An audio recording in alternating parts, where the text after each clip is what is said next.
In this video, I will discuss the general power formula derivatives. The derivatives of u raised to n is equals to n times u raised to n minus 1 times the derivatives of u with respect to x. I will give 5 different examples. Example number 1. Y is equals to 2x cubed minus 1 raised to the fifth power. The base 2x cubed minus 1, which is denoted as u, and the derivatives of 2x cubed using product rule, just multiply coefficient by the power, or 2 times 3 becomes 6, then subtract 1 from the exponent, and the derivatives of u with respect to x is equal to 6 squared, and the derivatives of negative 1, which is equal to 0. Therefore, the derivatives of 2x cubed minus 1 is equals to 6x squared. Exponent n is equals to 5, and n minus 1 or 5 minus 1 is equals to 4. Using the formula, therefore, dy over dx is equals to the value of n, which is 5, and the base u, which is 2x cubed minus 1. And your n minus 1 is equals to 4, then multiply by 6x squared, which is your du over dx. To simplify, dy over dx is equals to 5 times 6x squared is 30x squared, then just copy 2x cubed minus 1 raised to the fourth power. Example number 2, y is equals to 1/2 times the quantity 2 minus 3x squared, the quantity raised to the fourth power. The value of the base, which is equals to 2 minus 3x squared, denoted as u, and the derivatives of 2 is equals to 0, and the derivatives of 3x squared using product rule, 2 times negative 3 is equals to negative 6x, and subtract 1 from the exponent, and that is negative 6x. And exponent, which is equals to 4. Then n minus 1 or 4 minus 1 is equals to 3. Using the formula, derivatives of y with respect to x, just copy coefficient 1/2. Then multiply by the derivatives of 2 minus 3x squared, which is equals to your n, 4, multiply by your base, 2 minus 3x squared, then raised to n minus 1, which is equals to 3, multiplied by du over dx, which is negative 6x.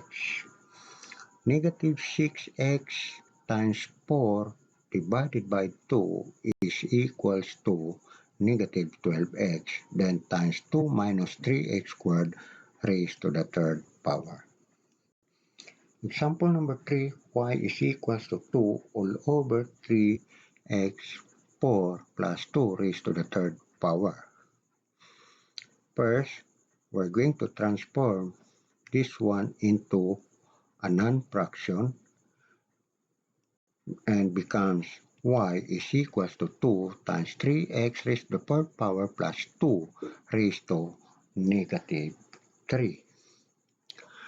The base 3x4 plus 2 denoted by u, and the derivatives of 3x raised to the fourth power using the product rule, just multiply 3 times 4, which is equals to 12, then subtract 1 from the exponent, and this is now becomes 12x cubed. And the derivatives of 2, which is equal to 0, therefore the derivatives of the base 3x raised to the fourth power plus 2 is equals to 12x cubed. The exponent n is equals to negative 3.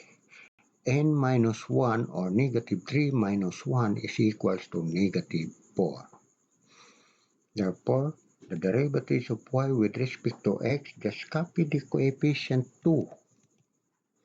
Multiply by the derivatives of 3x raised to the fourth power plus 2 raised to negative 3 is equals to the value of your n, which is negative 3, multiply by your u, 3x raised to the fourth power plus 2 raised to n minus 1, which is equals to negative 4, and multiply by the derivatives of the base, or du over dx, 12x cubed. To simplify, dy over dx is equals to negative 72x cubed, then times 3x raised to the fourth power plus 2 raised to negative 4.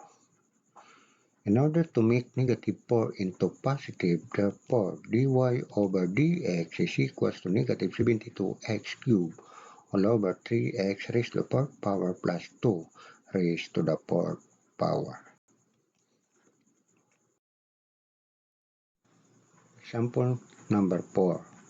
Y is equals to square root of 3x raised to the fourth power minus 1. To determine the derivatives using power formula, transform radical into fractional exponent. Y becomes 3x raised to the fourth power minus 1 raised to 1 half.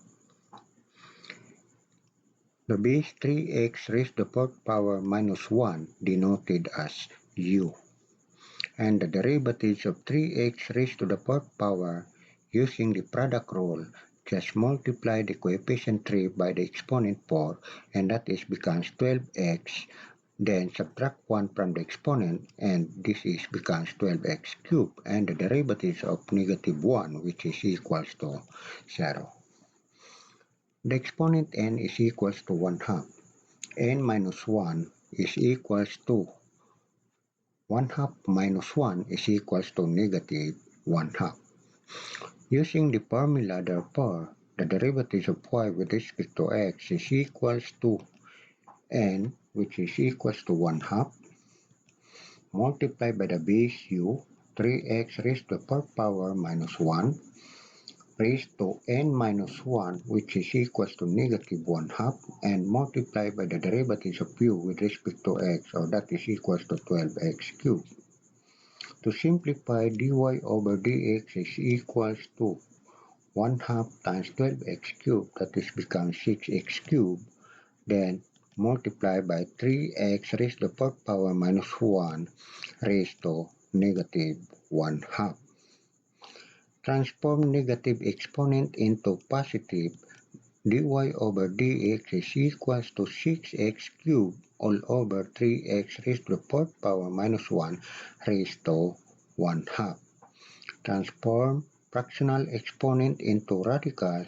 Therefore, the derivatives of y with respect to x is equals to 6x cubed all over 3x raised to the fourth power minus 1.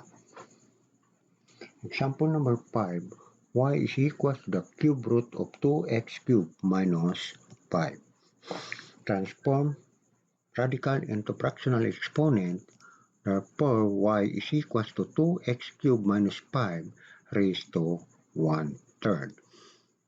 The base 2x cubed minus 5 denoted by u, and the derivatives of 2x cubed using the product rule, just multiply 2 by the exponent 3, and that is equals to 6, then subtract 1 from the exponent, and that is now becomes 6x squared, and the derivatives of 5 is equal to 0. The exponent n is equals to 1/3. Then n minus 1, or 1/3 minus 1, is equals to negative 2 all over 3. Dy over dx is equals to the value of our n, which is equals to 1/3, multiplied by the base 2x cubed minus 5, then raised to n minus 1 equal to negative 2 all over 3, and multiplied by the derivatives of the base, which is equals to 6x squared. To simplify, dy over dx is equals to 1/3 times 6x squared, that is equals to 2x squared, then times 2x cubed minus 5 raised to negative 2/3. To make 2/3 to positive, just bring down. Therefore, that is 2x squared all over 2x cubed minus 5 raised to positive 2/3. And transform fractional exponent into radicals. Therefore, dy over dx is equals to 2x squared all over the cube root of 2x cubed minus 5 raised to the second power.